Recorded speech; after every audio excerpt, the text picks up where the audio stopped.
also known as agricultural business that produce premium rice in Malaysia, which is located in Sekinjal, Selangor. Padi Madi Berhad have more than 2,000 workers, and our company supplies all padi farm inputs, machinery and industrial training throughout Malaysia. Okay, Assalamualaikum warahmatullahi wabarakatuh. My name is Nur Nabilah Yusri.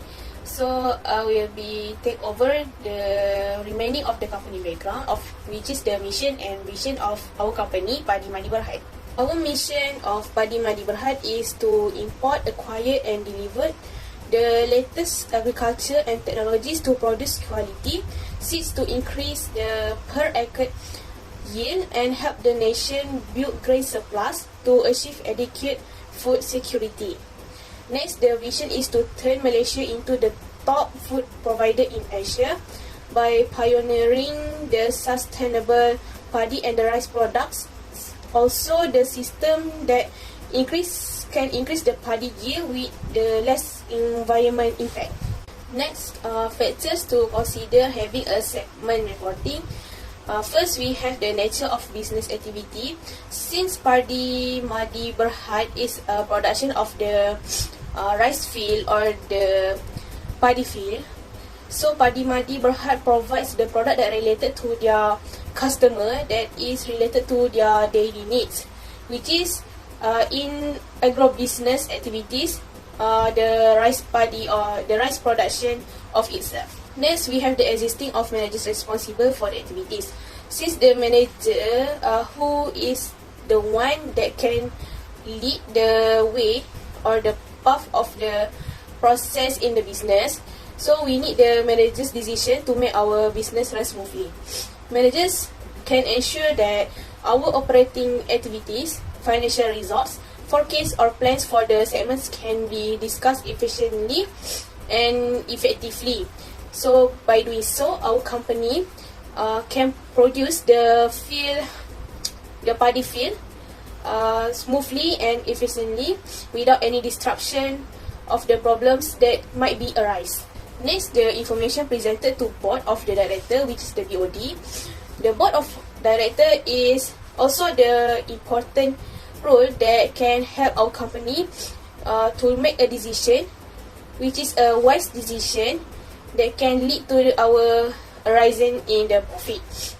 Board of director can improve our performance based on our segment information, which is on the revenue and expenditure, which can lead to the determination of the profit, which is we can get a higher profit or maybe a loss.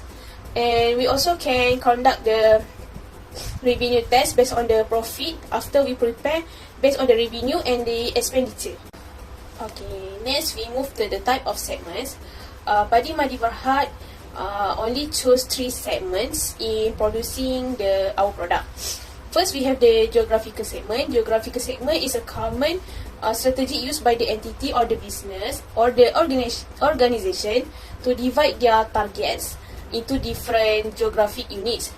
It can be in the units of the countries, religious, cities of neighborhood. This allows them to tailor or to introduce their market and the sales efforts to better that suit the needs and the preference of the customers in each segment or the specific area that we call the geographic area. Geographical segments also can help the business to better understanding about the culture, economy and the demographical difference between the religions and adjust the product pricing and advertising strategies accordingly. For example, a company might offer a different products or service or price them differently depending on the customer buying and the customer purchase of the products. Therefore, Padi Madi Berhad decided to establish the company into 9 countries and territories only. First, we have the Philippines, Thailand, China, Indonesia, Singapore, Japan, South Korea, and other Asian countries. Why we use the Asian country is because only the Asian country, not only but majority in the Asian country, use rice as their main meals to have, whether in the breakfast or lunch or maybe the dinner and also the supper. Next, our company use the agro-business segment. Agro-business segment is a business term used to describe the business activities that are involved in the production, processing and the distribution of agriculture products. In our company, Madi Berhad, we produce the rice, which is, it can started from the planting of the paddy field. It encompasses a wide range of activities, including farming, crop production, livestock rearing, food processing, distribution, and marketing. Based on what I said before, our company is mainly focused on the rice, so we only manage to planting the paddy field, harvest the paddy field, and also we packaging the rice field after we done with the production and harvesting. The agro business segment also plays an important role in the economy, providing food and the raw material for the wide range of industries, as well as creating employment opportunities for millions of people worldwide. That's why our company open or establish more company worldwide, especially in Asian country, that may help the unemployment person to work under us. Therefore, our production of the rice field or the rice can be increased. Last but not least, our company Madi Berhad choose the process-based segment in our type of segment. A process-based segment is a way of dividing a business or organization into segments based on the various process or activities that it performs.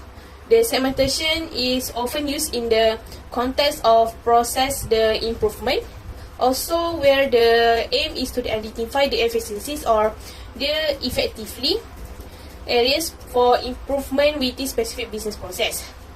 Therefore, as we stated in our explanation, our process-based segment is to planting the paddy field, harvesting the paddy field, and packaging the rice field. And also we can, after we packaging all the rice field, we can deliver around the world to many people. So by doing so, our profit also can be increased. Next, we move to the Chief of Decision Making, which is a CODM, and its responsibility. Our company, Madi Berhad, choose Chief Executive Officer, CEO, as our CODM. The CEO responsibilities is to first oversee and organization strategic direction. We as the employee or the executive accountant needs from the chief of executives perspective that can help us to make a decision making in the future effectively. Secondly, the CEO need to implement suggested modification and plans. In our business, it is normal we have the up and down path, which can lead to the confusing in decision making. So CEO can ensure the modification or the plans that can be made in the future, which can help us to determine whether the decision making can be continued or discontinued, and also we can also plan the strategy effectively for our futures of business economy. Lastly, the CEO need to track performance of any details, update and forecast accurately. After we decided the profit or revenue, we need to show the performance to our CEO. Then the CEO will be evaluate the performance based on our work, and he or she can give a feedback whether the decision that we are making is wrong or correct. After that, we can continue the decision making after the approval of the CEO itself. Hi, my name is Madiha binti Mohammad. Now I will explain to you how to identify the reportable and non-reportable segment. There are two ways to identify it. First, by doing the 10% threshold test. Second, the 75% rule, which is applicable for the revenue basis only. For revenue, the segment will be a reportable segment if the reported revenue from sales to external customers and inter-segment sales is 10% or more than the internal and external revenue. Next, as for profit or loss, the absolute amount of profit or loss must be 10% or more than the profit or loss in all segments. Same goes to the asset. The segment assets must be 10% or more than the total asset. If the operating segment does not meet the 10% threshold test, it will not be qualified to separate disclose in the financial statement and must be combined all together and disclosed as all other category segment. As you can see, this is the 10% threshold revenue test of our company, Berhad.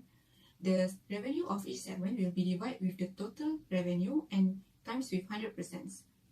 There are 4 reportable segments since they meet the 10% threshold test, which is Upstream Malaysia 15.12%, Upstream Indonesia 10%, Upstream PNG or SI 10.96%, and Downstream is 62.84%.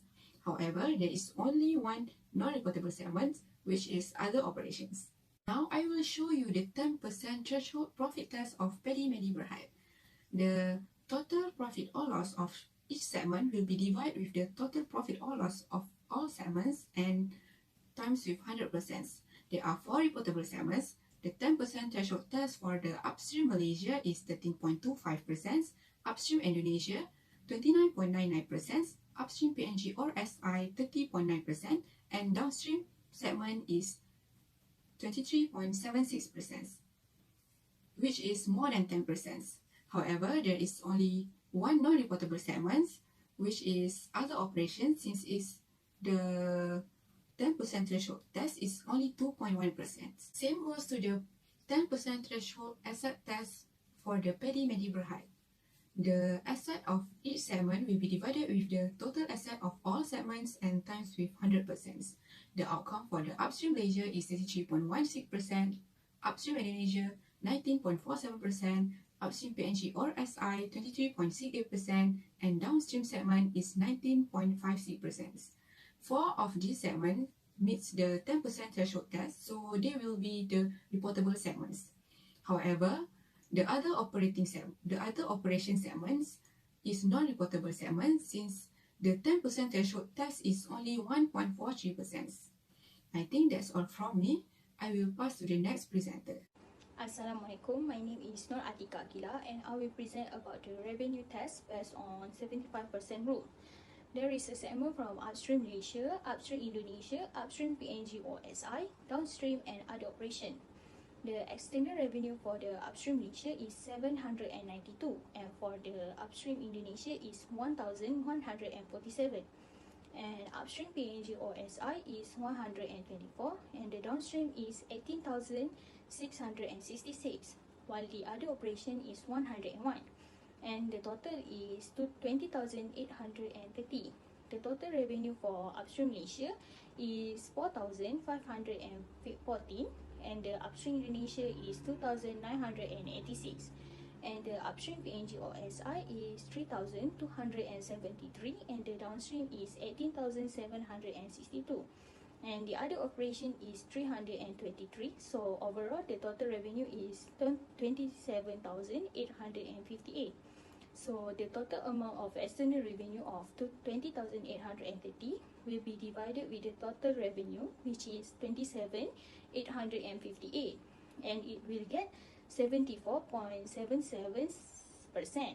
which does not meet the 75% rule because it is not exceed the 75%. Next is about the period for the current and comparative of each statement prepared by the company. The current and comparative period for each statement prepared by the company is according FAR570 interim reporting. It will be measured from 1st January 2021 to 31st March 2021, the equivalent to the third interim quarter of Madi PhD 2021. The first quarter is from July until September 2020. And the second quarter is from October until December 2021. The third quarter which is the Madi, measured their interim reporting, which is January until March 2021. And lastly is the fourth quarter from April until June 2021. For the statement of financial position, the current period is from 1st July 2021 until 31st December 2021, while the comparative period is 1st July 2021 until 30 June 2021. Next, for the statement of profit or loss and other comprehensive income, the period is measured for 3 months, which is from October until December 2021. And the current period is from 1st October until 2021 until 31st December 2021. While the comparative period is from 1st October 2020 until 31st December 2020.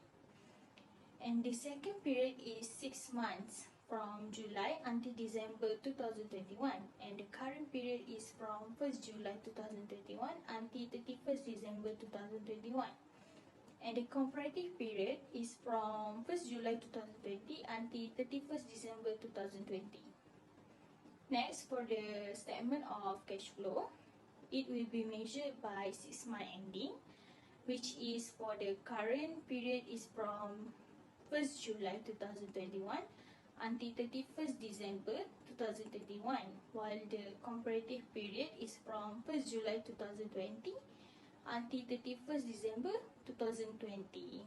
Lastly, the statement of changes in equity also will be measured by 6 month ending, which is the current period is from 1st July 2021 until 31st December 2021. While the comparative period is from 1st July 2020 until 31st December 2020.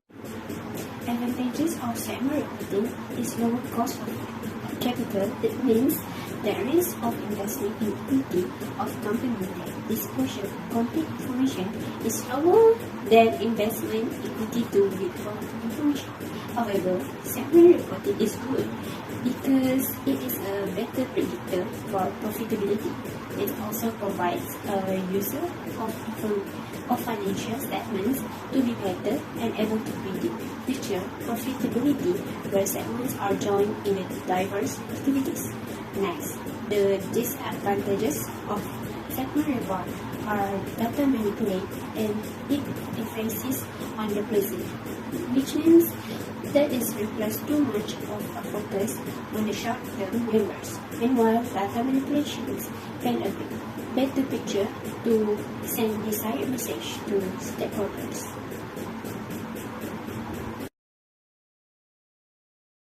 Now I will explain to you the basis of preparation of the interim report. There are two methods in the basis of preparation of the interim report. The first one is the integral method. It is an integral part of annual period. In the other words, it is a fraction of the annual report. Secondly, the discrete method. Discrete method is the standalone annual period. It is prepared on the periodic basis. The basis of preparation of the interim report by the company that we choose, which is Darby Plantation Berhad, is discrete method. It has been prepared accordance with FAR570. It is based in the paragraph 9.22 of the Bursa Malaysia Securities Listing Requirements. They should be read in conjunction with the group of statement for the year ended 2022 and accompanying the explanatory notes attached in the interim financial statement. I think that's all from me. I will pass to the next presenter. Two types of accounting policies used in preparing the interim report by the Darby Plantation. After we are investigating and observing the Darby Plantation's reports, we find that Darby Plantation used these two accounting policies, which is the first asset valuation. We determine in the asset valuation based on the annual report or the quarterly report. There is a depreciation of non-current assets of the PPE and also the amortization of the intangible assets. They also may have the impairment loss based on the assets. And yeah. Secondly, the inventory valuation. where we can identify the inventories will be the measure at the comparison of its cost and net realizable value, and choose whichever is lower. So we identify and determine that the same Darby Plantation use these types of accounting policies in making their annual or the quarterly report. So in this slide, there is a cut from the quarterly report of the Sam Darby Plantation, which we can see that there is a depreciation and the amortization of the assets, also the valuation of the inventory itself, in the making of the valuation of the profit before tax. There are 5 types of interim report that have been prepared by the Sam Darby Plantation Berhad. First, condensed consolidated statement of profit or loss. Second, condensed consolidated statement of comprehensive income. Third, condensed consolidated statement of changes in equity. Fourth, condensed consolidated statement of cash flow. Lastly, the explanatory notes. Next is about the period for the current and comparative of each statement prepared by the company. The current and comparative period for each statement prepared by the company is according FAR570 interim reporting. It will be measured from 1st January 2021 to 31st March 2021, the equivalent to the third interim quarter of Madi BHD 2021. The first quarter is from July until September 2020, and the second quarter is from October until December 2021. The third quarter, which is the Madi, measured their interim reporting, which is January until March 2021. And lastly is the fourth quarter from April until June 2021.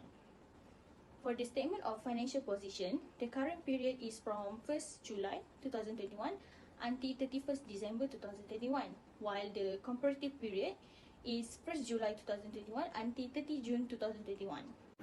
On 1st July 2021, the cost of plant and machinery amounted to 1 billion and 1 billion. One of the machine will be disposed of at the profit RM200 million, and the carrying amount of the machine on 1st October 2021 is RM150 million. So on 31st December 2021, Sam Darby Plantation acquired new machine cost RM600 million. So the company will use a straight line basis at 20% per annum on monthly basis. To treat its account, the disposal amount of its accumulated depreciation was RM50 100 million. The current year depreciation was 100 million. And so for the disposal and the carrying amount for all machinery will be recognized, and the new machine will be capitalized as part of machinery to satisfy the requirement of MFRS 116 property gain, plant and equipment. The carrying amount as at second quarter is 7,400 million ringgit. On the 31st December 2021, the value of inventory should be recognized at the lower of NRV and its cost, since the 400 million is lower than the cost of inventory, the RM7320 million. The company should return off cost of inventory by 33200 million. The loss of inventory of RM3320 million, which is 732,100 million minus 400,000 million, shall be recognized in statement profit or loss, and the amount of inventory in statement of financial position will be 400 million thousand. This besides our financial statement extract before and after adjustment. It's required to difference two different periods using comparative and current interim period.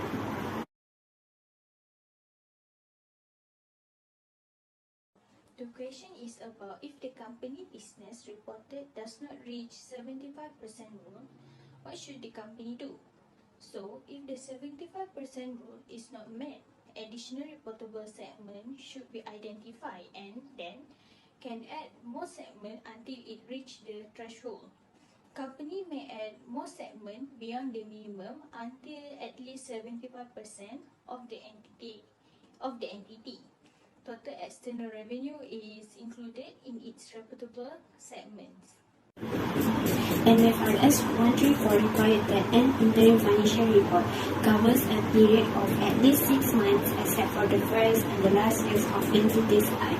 However, an entity may prepare an interim financial report for a period shorter than 6 months if it meets certain conditions or requirements, which is the first is balance sheet as of the end of interim period. Second, statement of profit or loss and other comprehensive income for the interim period.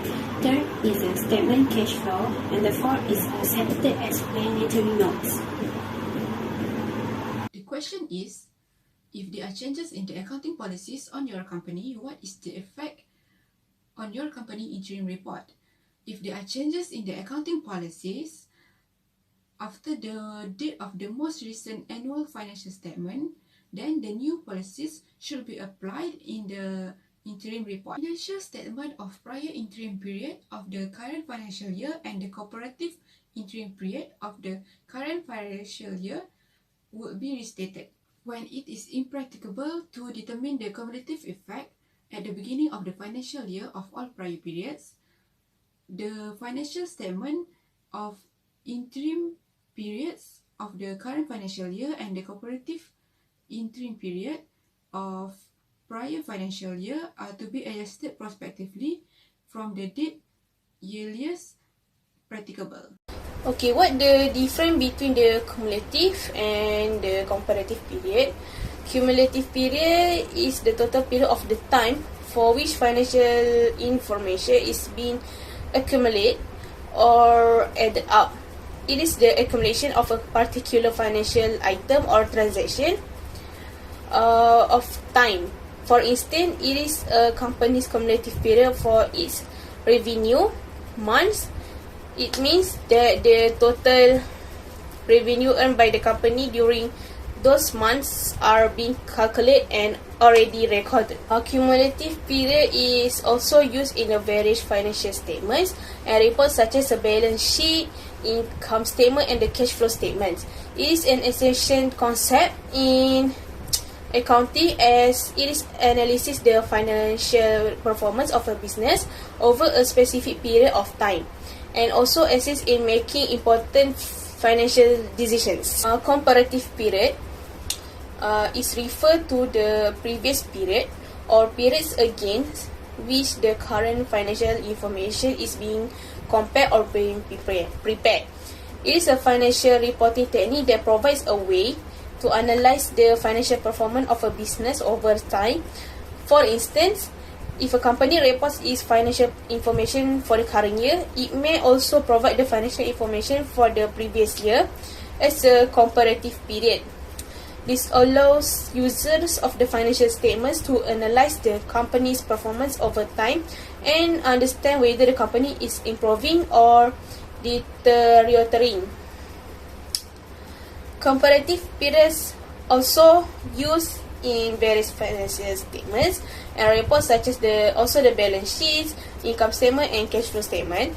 They are an essential concept in accounting as they help in analyzing the trend of the business financial performance from the previous year and the current year, and assisting in making informed of the decisions.